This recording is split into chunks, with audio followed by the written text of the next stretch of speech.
Bonjour à vous tous. Pour ce curé enragé numéro 35, je vais un petit peu redonner la parole à celui que je vous montrais dans une émission précédente, la 14e, c'était curé enragé 14, qui était consacré à l'avortement. Et je vous présentais ce petit tout sympathique, à savoir Tom Pouce, que j'ai là dans ma main.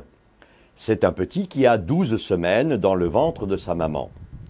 Et si le curé est enragé aujourd'hui, Tom Pouce l'est également, en raison d'une affaire qui vient de défrayer la chronique en France, avec un déchaînement et un harcèlement médiatique épouvantable à propos du président du syndicat des gynécologues obstétriciens de France, Bertrand de Rochambeau, qui a eu le malheur dans une interview à TF1 d'affirmer la phrase suivante, je cite, « Nous ne sommes pas là pour retirer des vies ». C'est un gynécologue, un médecin qui s'exprime et ça a défrayé la chronique parce que la dame journaliste qui l'interrogeait lui a dit « Mais alors, si vous n'êtes pas là pour retirer des vies, eh bien c'est parce que vous considérez que l'avortement est un homicide. » Moi, je fais un métier avec mes tripes. Je me lève à n'importe quelle heure. La nuit, je fais des opérations très difficiles avec mes tripes. Et donc, aux choses auxquelles je ne crois pas, je ne les fais plus. Nous ne sommes pas là pour retirer des vies. Et quand vous dites retirer une vie à un enfant à naître n'est pas une vie au sens juridique, c'est pas un homicide de faire un IVG. Si, madame. Non, au sens du code pénal, c'est pas ça. C'est faux. Ça, c'est un argument. C'est un argument. Toutes les femmes, j'en suis une, ne considèrent pas qu'avoir un embryon dans le ventre, c'est une vie. Eh bien, ça, c'est son opinion. Moi, en tant que médecin, je ne suis pas forcé d'avoir votre opinion. Et si je ne l'ai pas, la loi me protège. Et ma conscience aussi. Il y a eu donc un énorme scandale, une chasse aux sorcières épouvantable. Le pauvre médecin a été terrassé, pulvérisé par les médias en vogue. Et finalement, je voudrais tout de même reprendre un peu ces arguments et aussi réfléchir un peu plus en amont, un peu plus profondément sur le pourquoi de ce scandale dans notre pays. D'abord, il a employé, et on lui a reproché, le médecin donc Bertrand de Rochambeau, il a employé le mot « nous ». Nous ne sommes pas là pour retirer des vies. Alors on lui a dit, oui, mais vous êtes président d'un syndicat, vous n'avez pas le droit de faire parler vos confrères. En quelque sorte, il ne fallait pas dire nous, mais je. Je ne suis pas là pour retirer une vie. Déjà, une première question, parce qu'enfin, dans les syndicats, comme dans tous les organismes représentatifs d'un groupe, il y a toujours cette réalité de représenter les gens.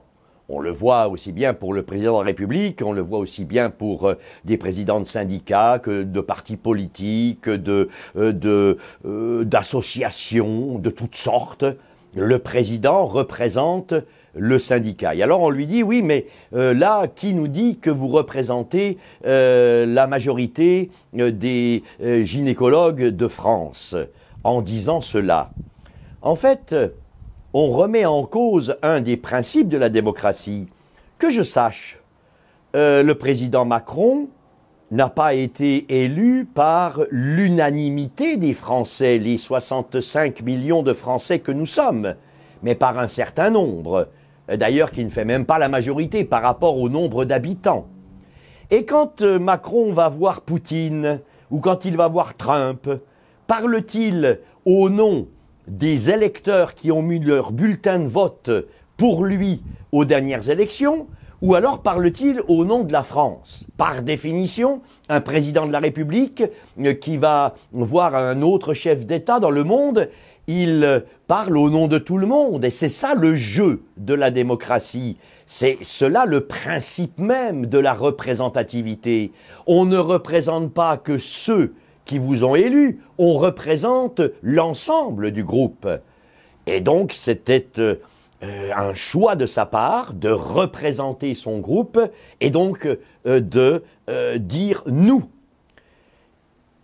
Le docteur Bertrand de Rochambeau a été tellement terrassé et victime de chasse aux sorcières qu'il s'est défendu, mais tellement traumatisé qu'à mon avis, tout au moins, à mon humble avis, il s'est mal défendu. Il a oublié, justement, de dire que finalement, le reproche qu'on lui faisait, c'était en fait nier le principe même de la représentativité d'un groupe par son président.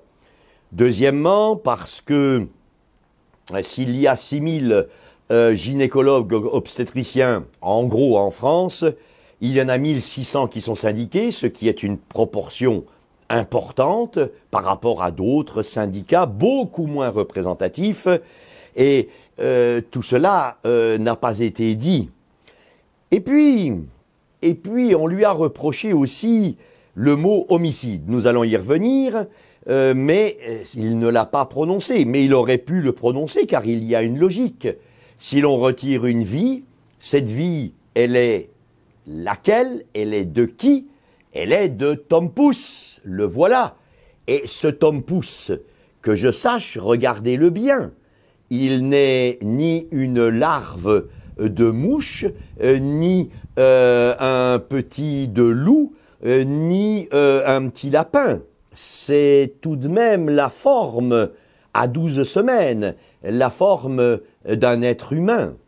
Alors, si on retire la vie à un être humain, ça s'appelle un homicide. Ce qui ne veut pas dire que tous ceux qui le font, parce que souvent ignorant ce qu'ils font, sont des assassins. Mais cela veut dire qu'objectivement, retirer la vie à Tom Pouce, c'est tout de même bien un homicide, puisque Tom Pouce est un être humain. Ça n'est pas un escargot, ça n'est pas une guêpe, ça n'est pas un lion. C'est un petit d'un homme et d'une femme.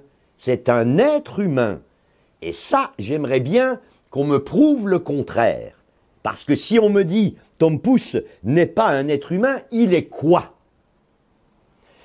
Le deuxième argument que l'on a asséné à ce pauvre docteur Bertrand de Rochambeau, c'est le fait qu'il pouvait choquer des patientes. Et d'ailleurs, il a demandé pardon publiquement, etc.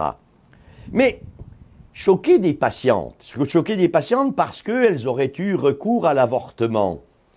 Et pourquoi est-ce que de dire la vérité, cela peut choquer?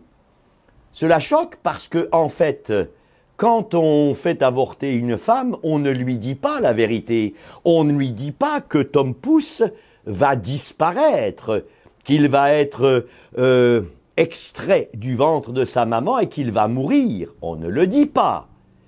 Alors ensuite, quand on révèle la vérité aux femmes, c'est sûr qu'on les choque, parce qu'on a commis un énorme mensonge au préalable. Et puis aussi, parce que choquer des patientes, on peut dire, ah bon d'accord, il ne faut pas les choquer. Et dans ce cas-là, le tour est joué. On ne parlera plus jamais d'avortement, c'est ce que veulent les avorteurs. On ne parlera plus d'avortement parce que on nous cloue le bec, puisqu'on n'a pas le droit de choquer. Alors j'ai plus rien le droit de dire. Mais ça, est-ce que c'est démocratique? Est-ce que c'est l'expression de la liberté qu'a chacun d'entre nous de penser ce qu'il veut et comme il veut, et de pouvoir l'exprimer avec tout le respect nécessaire? Mais enfin, de prendre continuellement ce faux argument, on n'a pas le droit de parler de l'avortement, on n'a pas le droit de dire la vérité aux gens parce qu'on va choquer les femmes, mais informons-les femmes. À qui la faute si on les choque? Aux médecins qui leur dit la vérité? Ou alors aux médias et à tout ce système qui fait que, une jeune femme en particulier, on ne lui explique jamais ce qu'elle va accomplir. Et ce qu'elle va accomplir d'une façon définitive. Le troisième argument que l'on a opposé au docteur Bertrand de Rochambeau, c'est le fait d'avoir dit « je retire une vie », nous retirons une vie dans l'avortement.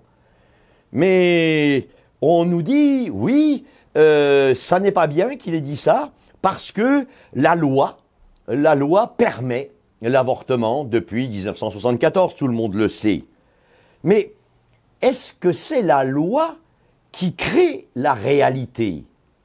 La loi qui peut permettre que ce soit l'avortement, sous les nazis, que ce soit le génocide des Juifs, que ce soit sous Staline, les camps de concentration et les goulags, etc., etc. C'était prévu par la loi, c'était permis par la loi. Mais est-ce la réalité normale et bonne pour le monde? Je veux dire par là, ça n'est pas parce qu'une loi permet quelque chose qu'elle permet la réalité. Or, la loi française est absolument handicapée pour me prouver qu'elle correspond à la réalité. Elle permet l'avortement, mais ça n'est pas pour autant que Tom Pouce n'existe pas. Et d'ailleurs, prenons les délais. Prenons les délais. En France, jusqu'à présent, c'était 12 semaines pour avorter, c'est-à-dire exactement ce petit-là, Tom Pouce. Si l'on prend à peu près à la même époque du vote de l'avortement en Italie, les Italiens, c'était 9 semaines. Mais si l'on prend à la même époque la loi autorisant l'avortement en Angleterre, c'était 24 semaines. Alors qu'est-ce que ça veut dire? Ça veut dire qu'il est interdit de tuer Tom Pouce quand il a 12 semaines, ou bien quand il a 9 semaines, ou alors les pauvres Anglais quand il a 24 semaines. Parce que, alors on va dire, ah ben voilà, après c'est un être humain, avant ça ne l'est pas. Mais comment est-ce qu'on nous prouve que ça n'est pas un être humain à 9 semaines en Italie, à 12 semaines en France et à 24 semaines en Angleterre? Est-ce que les Anglais sont des êtres humains en retard? Voilà, eux, c'est des bêtes avant, et puis à 24 semaines, alors, on les déclare être humains, et on interdit de les avorter. Alors, où est la démonstration scientifique de tout cela, la logique, la cohérence des lois sur l'avortement? Il n'y en a aucune. Pourquoi? Parce que ce petit-là, qu'il ait 12 semaines, qu'il ait 8 semaines, qu'il ait 4 semaines, ou qu'il ait 24 semaines ou 50 semaines, c'est un être humain. Ça n'est que son développement, la grosseur de ses jambes, ses yeux, son cœur, qui vont progressivement croître dans le ventre de la maman. Mais sinon, fondamentalement, c'est un être humain aussi bien à 8 semaines qu'à 24 ou qu'à 12. Autrement dit, les délais de la loi ne correspondent aucunement à la réalité scientifique de ce qu'est un embryon, de ce qu'est ce petit être humain. Ce sont des délais totalement arbitraires et abstraits. Nous vivons avec l'avortement dans l'abstraction, complètement dans l'abstraction. Alors, il est normal que Bertrand de Rochambeau ait dit « Eh bien oui, nous ne sommes pas là pour retirer une vie. » Bien sûr qu'ils ne sont pas là pour cela. Ce sont des médecins. Et puis nous savons bien aussi que ce mensonge, cette soi-disant loi qui démontrerait que nous ne sommes pas des êtres humains dans le ventre de nos mamans, est accompagné par tout un jeu de vocabulaire. IVG, interruption volontaire de grossesse. Mais ça n'est pas une interruption. Le mot français interruption, regardez le dictionnaire, ça veut dire arrêt momentané. Ça n'est pas un arrêt momentané, c'est un arrêt définitif, c'est une mort de quelqu'un. On retire une vie, comme dit le médecin, et il a bien raison, et qu'on lui prouve le contraire, scientifiquement. Si c'est pas une vie, c'est quoi? C'est quoi ce petit? Et puis, il y a aussi l'hypocrisie de notre comité d'éthique. Parce qu'alors, comme on n'arrive pas, et on n'arrivera jamais dans la loi sur l'avortement à définir la vie humaine, à définir si c'est 9 semaines, 15 semaines, 3 semaines ou à l'instant même de la conception, puisque scientifiquement, tout le code génétique est déjà donné, c'est un petit humain, ça n'est pas un poireau, c'est clair. Alors, on va parler, le comité d'éthique va parler de potentialité humaine. Tom Pouce serait une potentialité humaine. Ah oui, ça lui fait une belle jambe à Tom Pouce, d'être une potentialité humaine. Et pourquoi pas un être humain? Démontrez-moi le contraire. Démontrez-moi que Tom Pouce n'est pas un être humain.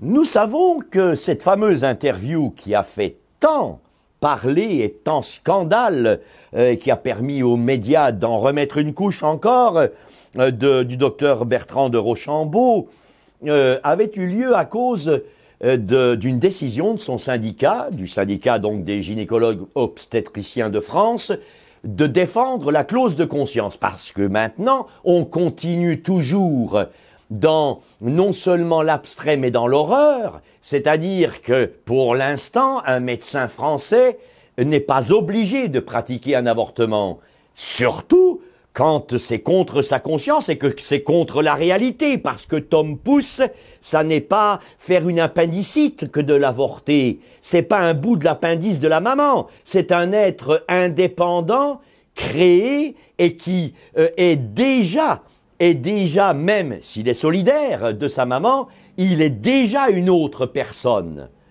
Alors, bien sûr, supprimer la clause de conscience, ça serait de pouvoir exiger de tout médecin, dès qu'il y a une demande d'avortement, de le faire. Où est la liberté? Soi-disant, notre République, c'est liberté, égalité, fraternité. La fraternité dans l'avortement, je ne vois pas trop où il est. Mais où elle est? Mais enfin, au moins la liberté. On n'est plus en France, on voudrait ne plus être libre de penser ce que l'on veut. Mais vous vous rendez compte de la dictature que l'on est en train d'instaurer en France?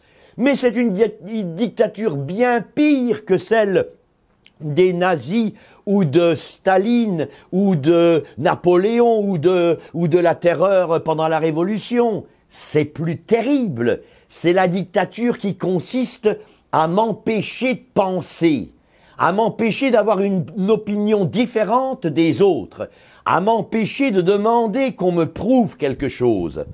C'est la dictature absolue, la dictature des esprits, le lavage de la cervelle. Alors, on veut supprimer la clause de conscience qu'utilisent les médecins pour ne pas avorter, d'abord parce que on oublie de dire la réalité, à savoir que beaucoup de médecins ne veulent pas avorter parce qu'ils savent que Tom Pouce, c'est quelqu'un et que ça n'est pas une chose.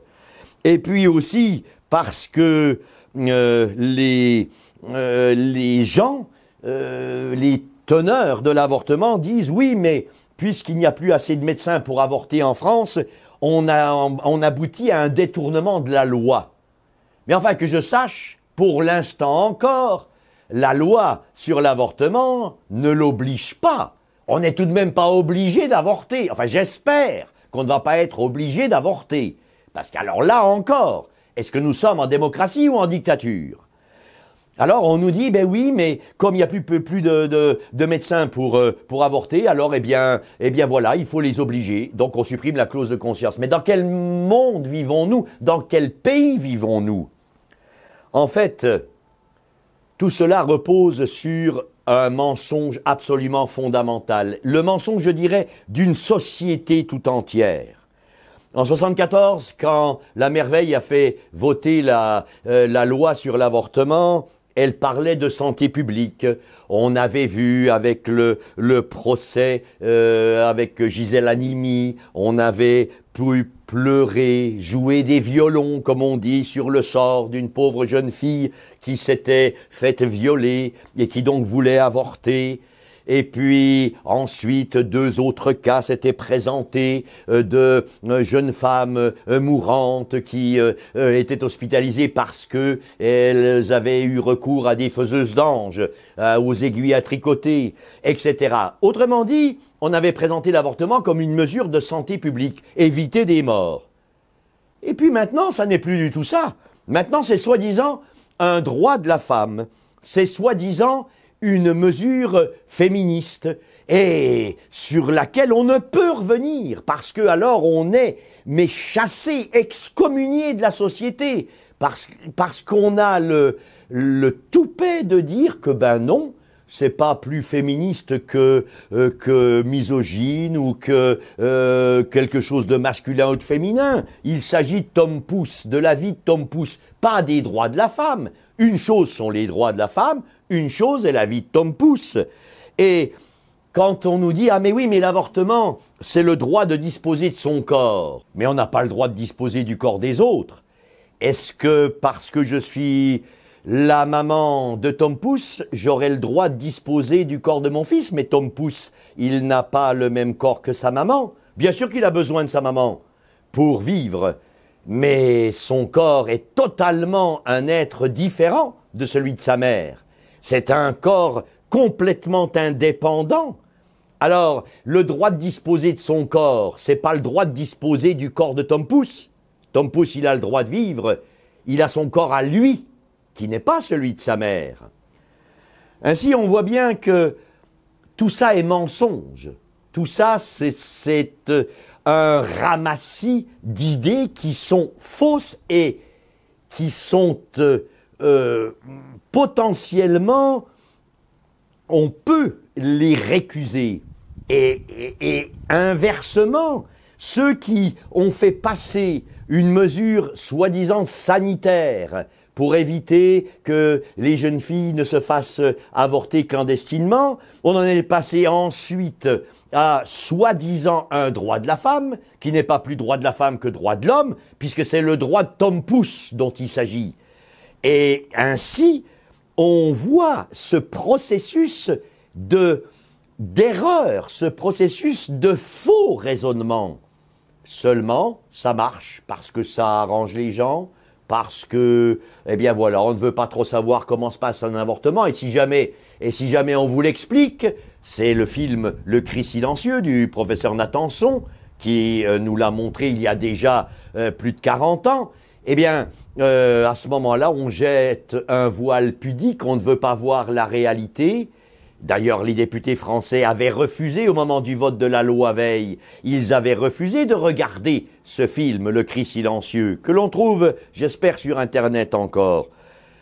Bref, il est certain que ce scandale provoqué par ce médecin qui ne disait que la vérité, un médecin n'est pas là pour retirer la vie, c'est retirer la vie d'un être humain, c'est donc un homicide. Appelons les choses comme elles sont, ce qui ne veut pas dire que la pauvre jeune fille à qui on n'a rien expliqué de l'avortement soit assassin, soit quelqu'un d'assassin, pas du tout, parce qu'elle ne sait pas, parce qu'elle ne le fait pas en pleine conscience, parce qu'elle est forcée par la société, par les copines, par les parents. Avorte, avorte, avorte, avorte.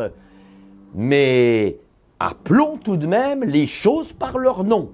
C'est un être humain, on retire sa vie, on commet un homicide. Et je ne vois pas comment on peut dire autrement. Alors, tirons-en les conséquences, la conclusion. Nous vivons dans une société où on ne respecte plus la vie dans son commencement. On vient bientôt ne plus la respecter dans sa fin. Comment voulez-vous que l'on gère l'immigration, que l'on gère l'insécurité en France, que l'on gère tous ces grands problèmes dits sociétaux, dans la mesure où on n'est pas capable de respecter la vie au début, à son début, et qu'on n'est pas capable non plus de la respecter à la fin. À ce moment-là, ne nous plaignons pas d'avoir une société qui régresse vers la barbarie et qui oublie qu'elle est civilisée et que dans la civilisation, ce qui démontre, ce qui définit une civilisation, c'est la protection des petits, des faibles. Ne nous plaignons pas que l'on arrive petit à petit à une certaine barbarie. Et je laisse la fin à Mère Teresa, Sainte Mère Teresa, qui disait « La paix mondiale ne pourra s'établir tant qu'il y aura l'avortement ». c'est un problème, l'avortement, non pas cloisonné dans le sort de Tom Pouce, mais beaucoup plus large et qui conditionne la marche de notre société. D'où le fait qu'il faut en parler, d'où le fait qu'il faut savoir s'écouter, savoir discuter, avoir des arguments, sans pour autant jeter l'anathème sur l'autre.